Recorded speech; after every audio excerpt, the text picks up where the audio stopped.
გამარჯობა. დღეს ხუთშაბათია, რაც იმას ნიშნავს, რომ ნინის სივრცის ახალი რიგით მესამე ეპიზოდი უკვე დაიდო ნინის არეას YouTube არხზე, რომლის გამოწერაც არ უნდა დაგავიწყდეთ, იმიტომ რომ ბევრი საინტერესო ეპიზოდი, თემა და სტუმარი შემოგთავაზოთ. დღეს ნამდვილად მყავს ძალიან საინტერესო, ნიჭიერი, საკუთარი საქმის პროფესიონალი და ულამაზესი არქიტექტორი და ინტერიერის დიზაინერი ანკა ჩოჩია. ანკა, ძალიან მიხარია რომ ხარ ჩემი სტუმარი. მადლობა მოწვევისთვის. და მადლობა მოსვლისთვის. უნდა ვილაპარაკოთ, ვფიქრობ ყველასთვის საინტერესო თემაზე. ეს არის ტრენდები. ტრენდები, რომელზეც გვესმის მუდმივად საუბარი, გვესმის მსგავსი სათაურები, მაგალითად 20-25 წლის ტრენდები. 20-24 წლის ტრენდები და ასე შემდეგ. რამდენად სწორია მსგავსი მიდგომა, მინდა რომ ამით დავიწყოთ და რამდენად სწორია ის, რომ ტრენდებს მივყვეთ ზუსტად და ტრენდებით ვიხელმძღვანელოთ, როდესაც სივრცეს ვგეგმავთ. შენ იყენებ თუ არა ამ პრაქტიკას? ალბათ ერთი სხვა ძალიან მნიშვნელოვანია გარკვეული ტენდენციების ყოველწლიურად განხილვა იქიდან გამომდინარე, რომ ეს გვაძლევს გარკვეულ წარმოდგენას, თუ რას უნდა ველოდოთ, როგორ განვაახლოთ არსებული სივრცეები, როგორ დავიტანოთ აქცენტები, სასურველი ელემენტები შემოვიტანოთ ინტერიერში, ან თუნდაც მარტივად გავახალისოთ ჩვენი არსებული გარემო. რამდენად ვიყენებთ არქიტექტორები, ცოტა ალბათ გამიჭირდება ამაზე საუბარი, იქიდან გამომდინარე, რომ ყველა ინდივიდუალურად ვმუშაობთ, თუმცა ჩემი პირადი აზრია, რომ ჩვენ სივრცეებს მაინც კონკრეტული მომხმარებლისთვის ვქმნით. ეს არ არის, თუ რა თქმა უნდა არ ვსაუბრობთ კომერციული თვალსაზრისის სივრცეებზე. როდესაც პიროვნებებზე ვლაპარაკობთ, მაშინ მათთვის ვარგებთ ყველანაირ ელემენტს, აქცენტს, ოთახს, რაღაც ავეჯი იქნება, ეს ფერი იქნება თუ განათება. მაგრამ როდესაც კომერციულზე გადადის საუბარი, იქ უფრო ვიყენებთ იმ წლის რაღაცა აქტუალურ თემატიკას.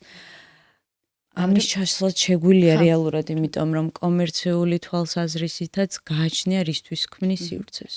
რისთვის არის ეს საჯარო სივრცე, რაღაცა შეიძლება კაფე, ბარია, რესტორანია, ყველას აქვს რაღაც თავის ხასიათი. მეც რა მოინტერესებს ახლა, ისე როცა არქიტექტორი ხარ და ინტერიერის დიზაინერი ხარ, რასაც ქმნის მინიმუმ უახლოესი 10 წელი ალბათ მაინც მომდევნო წლები უნდა დარჩეს, ხო?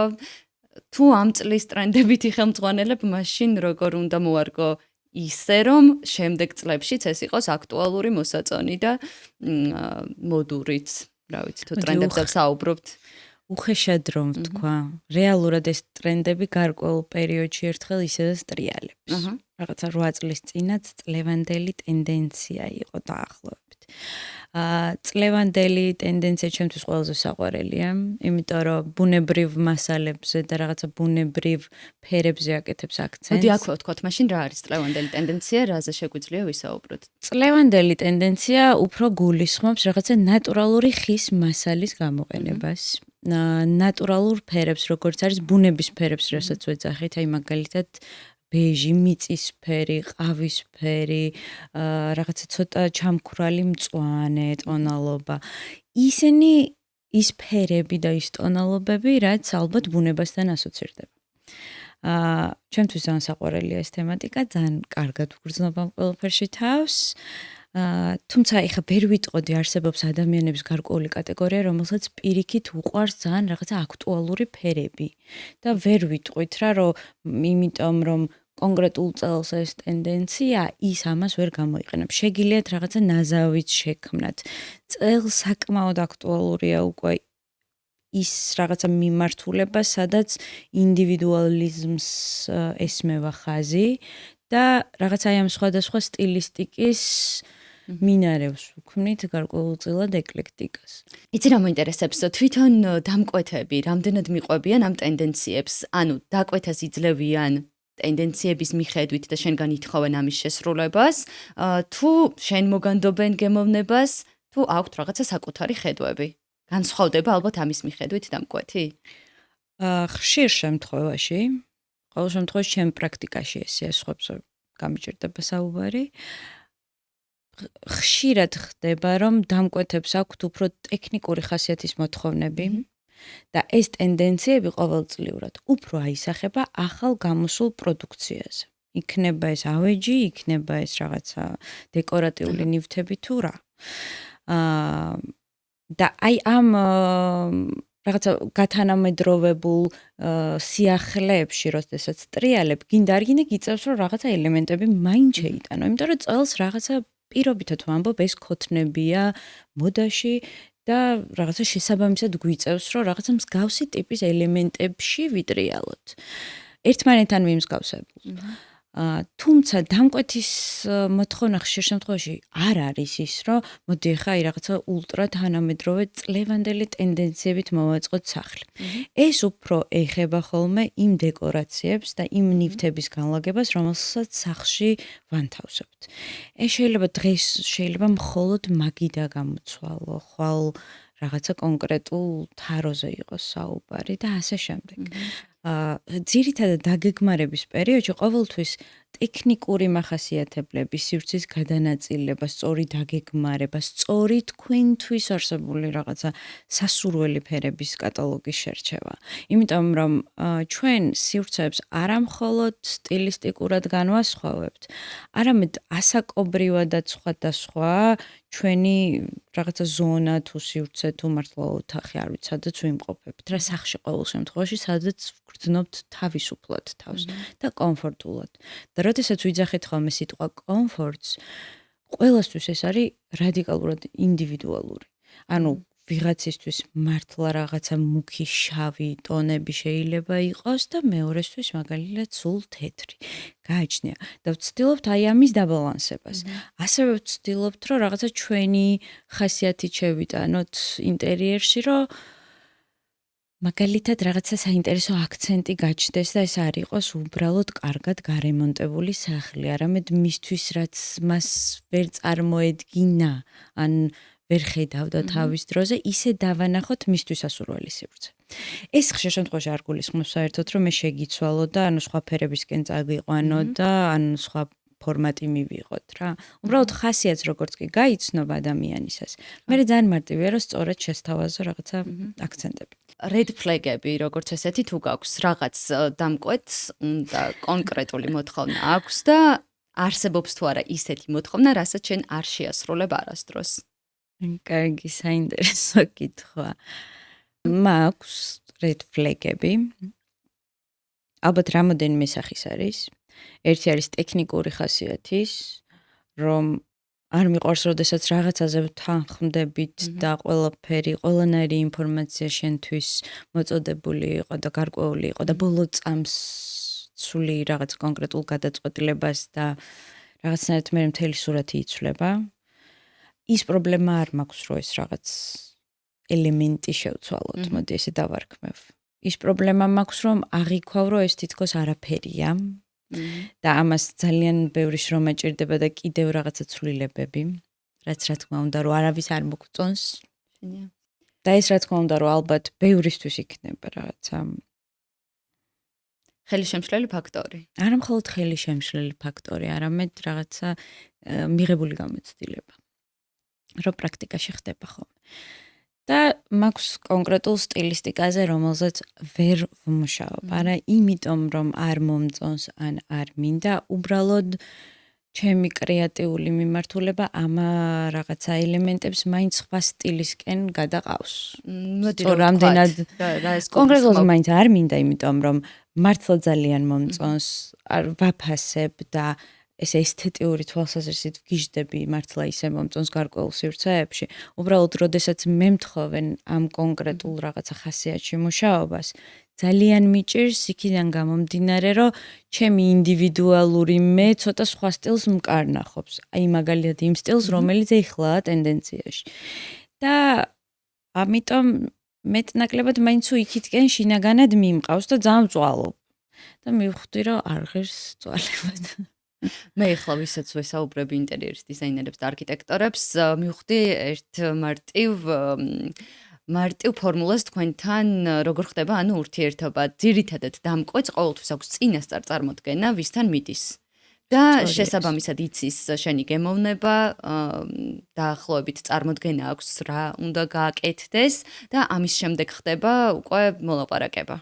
ასეა? ასეა, ნამდვილად ასეა, გეთანხმებით, უბრალოდ დიახ, პორტფოლიოს იცნობთ და იცნობთ ჩვენს ნამუშევრებს და იცით რა მიმართულებით მეტნაკლებად წავა, მაგრამ ხშირად ხდება ასევე, რომ მე ვიცი, რომ ძალიან კარგი პროფესიონალი ხარ საკუთარი საქმის. მინდა რომ შენი მუშაო, იმიტომ რომ მაგალითად ჩემ მაგრამ მოთხოვნა მაქვს განსხვავებული, ან ხედვა მაქვს განსხვავებული. ან მეორე მაგალითია ხოლმე, რომ ოჯახში საკმაოდ ბევრი ვართ და ჩვენი პირადი სივრცეები ცოტა სხვადასხვა განსხვავებული სტილით გვინდა რომ ავაწყოთ. და აი ამ შემთხვევაში ეს არ ნიშნავს, რომ ხა, ან უარი უნდა უთხრა, ან რაღაცა დაიბლოკოს გარკვეული წინადადება. თუმცა ვერიდები. მაქსიმალურად მოვერიდე. თუ ვიცი, რომ ამ მიმართულებით მიდის, მე თვითონვე ვურჩევ, რომ თუ არის რამე სპეციფიკა, რაშიც მე შემიძლია დახმარება, რა თქმა უნდა, გაგიწევთ დახმარებას, მაგრამ ალბათ უმჯობესია, რომ ამ სტილისტიკის რაღაცა როგორ თქვა, არ ვიცი, პროფესიონალთან მიხვიდეთ. ჩვენი დღევანდელი პოდკასტის ეპიზოდის სახელი არის ისეთი ტრენდები, რომ დარწმუნებული ვარ, მაყურებელს აქვს მოლოდინი, რომ რაღაცა ხრიკებს მაინც ვასწავლით იმ ადამიანებს, ვინც უკვე ცხოვრობს სახლში წლებია და არც აპირებს აქედან გადასვლას, მაგრამ და ვერ ახერხებს სახლიდან გარემონტებას, მაგრამ უნდა რაღაცა პატარა შტრიხებით გაათანამედროვოს და დაეწიოს თუნდაც 2025 წლის ტრენდებს და მიყვეს. აი, შეგვიძლია რამე მსგავსი რჩევები მივცეთ იმისთვის, რომ რა გამოიყენონ მაგალითად საძინებელში, მისაღებში და სამზარეულოში. ისიც რა არის ზოგადად ჩემი პირადი აზრით. მე ვფიქრობ, რომ სახლს ისედაც ჭირდება გარკვეულ პერიოდში ერთხელ განახლება. ეს არ გულისხმობ განახლებას, რემონტის ტიპის განახლებას. გულისხმობ პირადი შეგრძნებისთვის სიახლეებს, რომ ანუ ეს სივრცე, რომელსაც შენ უკვე კარგად მიეჩვე, უკვე კარგად ხარ ადაპტირებული და ზუსტად იცი რა კონკრეტული ნივთი მოგწონს, რა ცოტა გაწუხებს, ან სტილში არ ზის, ან რაღაც, გჭირდება რაღაცა სიახლეების შემოტანა. შეიძლება იყოს ავეჯის გადაადგილება. თუნდაც გადაადგილება ავეჯის, მაგრამ მე უფრო ვემხრობი ხოლმე გარკვეული დეკორაციების შეცვლას. და დეკორატიული თვალსაზრისით რაღაცა პატარა ცვლილებების შემოტანას. უმარტივესია, რომ მაგალითად საძინებელში აი ძალიან პრიმიტიულად რომ ვისაუბროთ, აი ხალიჩა რო გამოცვალო, ეფექტი ეცვლება ყველაფერს. მაგალითად საწოლის გადასაფარებელი რო შეცვალო, ხასიათი ეცვლება ოთახს. დიდი ნახატი რო დაკიდო, ფარდა, რომელიც მთლიან ხასიათს უცვლის და თუ ცოტა კიდე დიდი ცვლილებების გამოწვევა გინდა შეიტანე მაგალითად ტორშერი, შეიტანე მაგალითად რაღაცა სხვადასხვა მცენარე, ქოთანი, რომელიც უფრო გაგილამაზებს მთლიან გარემოს და ცოტა ხასიათს შემოიტანს. ძალიან დიდ მადლობას მაღაზია Homes, რომელმაც ჩვენი ტორშერებით მოგვაწოდა და ის დეკორაციები, რომელიც ჩვენ სტუდიაში არის განთავსებული. აქ მინდოდა უბრალოდ რომ ნამდვილად დავამატოთ. აი მსგავსი ტორშერებით, ანუ შეგვიძლია რომ გავახალისოთ სივრცე. აი ძალიან გაახალისებს რა და აი ეს ელემენტები, რომელსაც კიდევ თავისი ხასიათი აქვს. ანუ მთლიანად ცვლის სივრცეს. ავტომატურად ეს გულისხმობს, რომ თქვენ რემონტის გარეშე შეგიძლიათ მარტივად შეცვალოთ რაღაცა გარემო. მისაღებშიც იგივენაირად, ეხლა მისაღებში უფრო მეტი აქცენტი გადადის ხოლმე ცოტა მასიური ტიპის ავეჯზე, ან ნივთებზე. მაგალითად, მე გამოვცვლიდი სავარძლებს.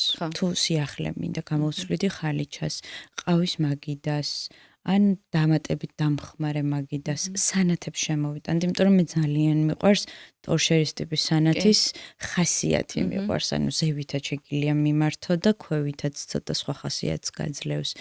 ამით იმდენად ცვლი მთლიან განწყობას სივრცეში, რომ ის იგივენაირად ვეღარ გამოიყურება, როგორიც მაგალითად მანამდე იყო.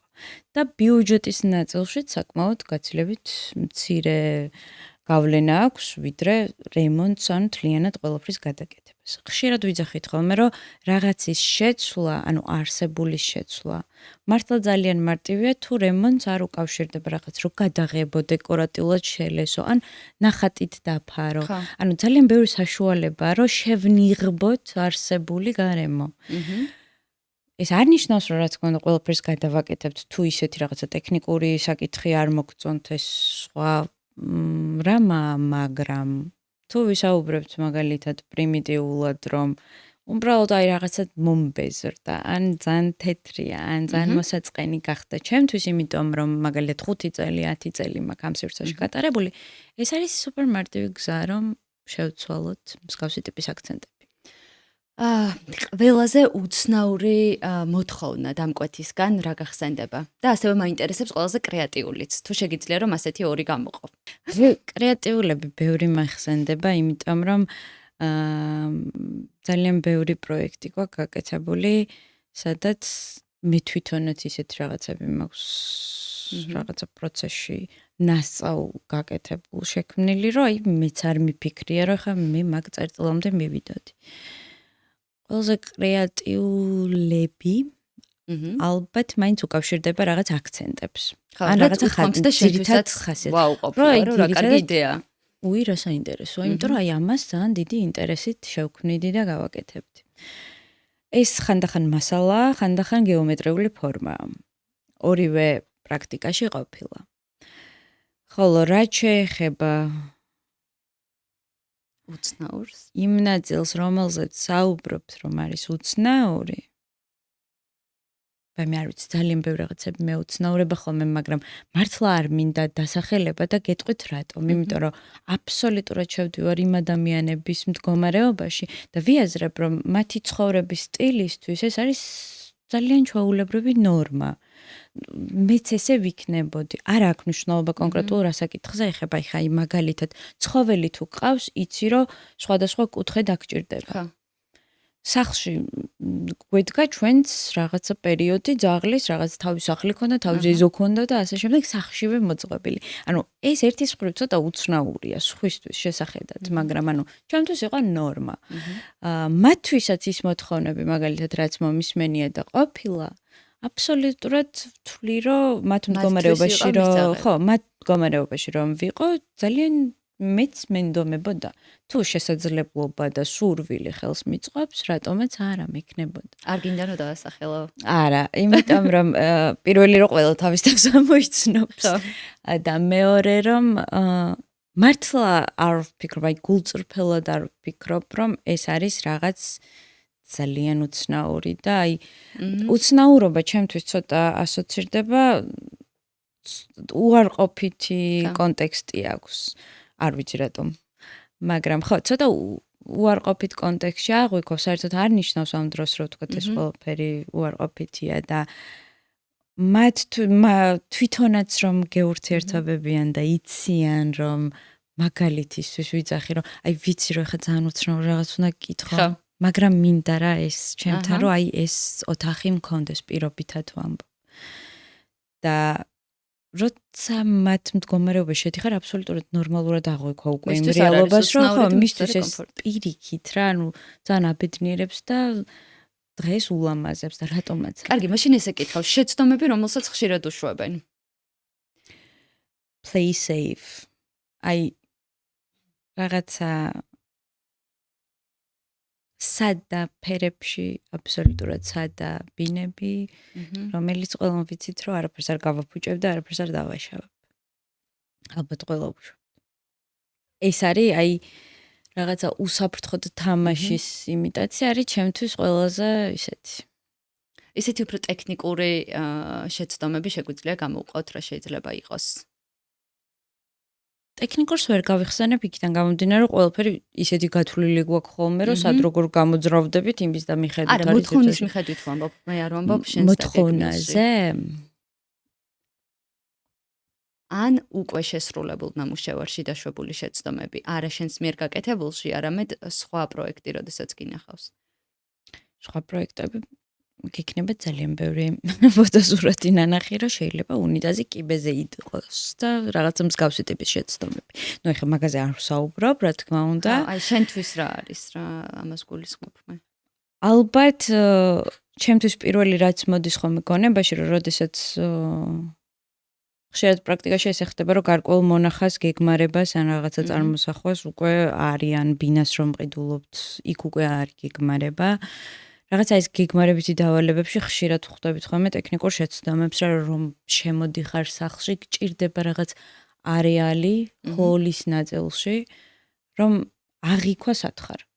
და შეცდომად ტექნიკური ხასიათის შეცდომად აღვიქვავ ხოლმე კარს რომ გავაღებთ და იგრევე ჰოლი რომ იწყება და არ გაქვთ ამოსუნთქვის საშუალება, რომ ან დაინახო რაღაც, ან კარადა გქონდეს, ან სადღაც გაიხედო, ან სინათლის წყარო შემოდიოდეს და უბრალოდ რაღაც ესეთი ბრტყელი გრძელი კარებებიანი ჰოლში შემოსვლა, ალბათ უფრო ეს მიმაჩნია ესეთ ტექნიკურ ხასიათწუნად შეცდომად, დიახ. რომელსაც არ მომეწონებოდა ნებისმიერ შემთხვევაში. შეცდომებზე ვსაუბრობთ და ძალიან დამაინტერესა ჩემი სტუდიის განლაგება, როგორ მოგწონს დეკორაციები, რას შეცვლიდი და რას მირჩევდი, რომ შემდეგისთვის გავითვალისწინო. ზოგადად ძალიან მომწონს ეს განათების აქცენტი. ანუ ძალიან საინტერესოა. და ქვემოთა განათებას გულისხმობ? ხო, აი ეს განათების აქცენტი და კადრშიც ჩანს ძალიან ლამაზად. ალბათ ერთადერთი ცოტა უფრო აი ეს დეკორიც უხდება ყველაფერს, შესაძლებელია რომ ხასიათის მიხედვით მეცვალა. და ფერი მეცვალა ალბათ ფონის, მეტი არაფერი. ანუ თვითონ იმდენად მომწონს რომ ეს განათების ხასიათით და რაღაც ძალიან მომწონს, საინტერესო. ღია ფერებს გულისხმობ? არა, მუქს სხვათა შორის. ანუ აი ტონს შევუცვლიდი შეიძლება. ეს ახლა რა ფორმატშიც ჩანს, ძალიან საინტერესოა, მაგრამ შეიძლება ფერი შემეცვალა რა, ფერით მეთამაშე. დეკორაციების დამატება ხო არ გჭირდება? დეკორაციების დამატება ნამდვილად გჭირდება, კი. გჭირდება? და ავავსო. კარგი, გავითვალისწინებთ. თანკა, უღრმესი მადლობა. ძალიან საინტერესო საუბარი იყო, ძალიან სასარგებლო რჩევებიც იყო, ვფიქრობ, ჩვენი მსმენელისთვის და მაყურებლისთვის და დიდ მადლობას გიხდი იმისთვის, რომ იყავი ჩვენი სტუმარი. ასევე მადლობა თქვენ მოწვევისთვის. მე კი დავიმშვიდობები ჩვენს მაყურებელს და შეგახსენებთ, რომ არ დაგავიწყდეთ ჩვენი გვერდის გამოწერა იმისთვის, რომ შემოგთავაზოთ კიდევ ძალიან ბევრი საინტერესო ეპიზოდი, საინტერესო სტუმრებით. მადლობა და ნახვამდის.